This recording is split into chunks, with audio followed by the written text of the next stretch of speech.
Babo Kabalen, welcome to Wherein, Pampanga. Guys, para sa video na to, welcome to Mexico, Pampanga. And we were invited po by Santuario de Mexico Memorial Gardens. We're gonna be featuring yung activity for today. It's gonna be their inauguration, first day of opening it. Samahan niyo po kami today. If you wanna know more about this, samahan niyo po ako. Let's go!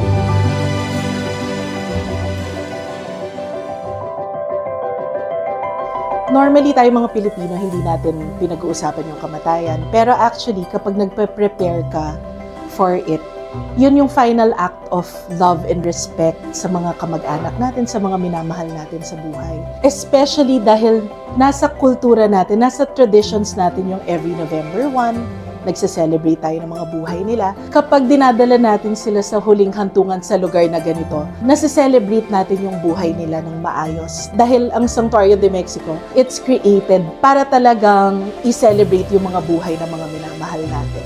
Meron po tayong mga installment options dito sa Santuario de Mexico para mapagaan po yung pagkuha ng lot. So, meron po tayong installment na from 1 to 5 years. And marami po tayong mga amenities dito at saka features like flood-free po itong lugar na ito. Malalawak po yung pathways. Tapos, well-lit po yung mga roads natin dito. Meron po tayong multifunction hall and malilinis na bathrooms. Nung nag-pass away kasi yung father ko, several years ago, that was back in 2004, hindi po namin inaasahan yon. So, nagagulatan kami in the family. And nung time na yun, syempre, nag-grieve ka. Kung nag-prepare lang kami, it would have been a big help kasi syempre, pag namatayan kayo, nagluluksa kayo, kung merong ganitong plan na prepared na kayo, it's one thing na hindi nyo na kailangan isipin.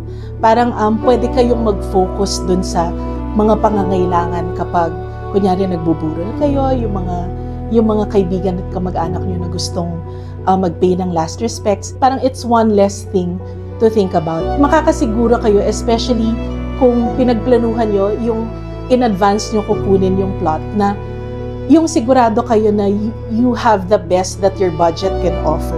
Right now, we're happy to have this project kasi maraming pamilya yung napapaisip, na mga nakakausap namin napapaisip, nagpe-prepare for this. Kasi lahat naman tayo doon din papunta. So, ito talaga yung last na act of love and respect na mabibigay nyo sa mga minamahal nyo sa buhay.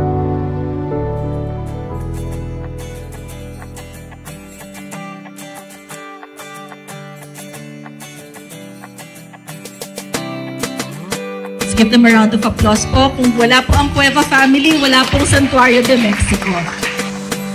Thank you po.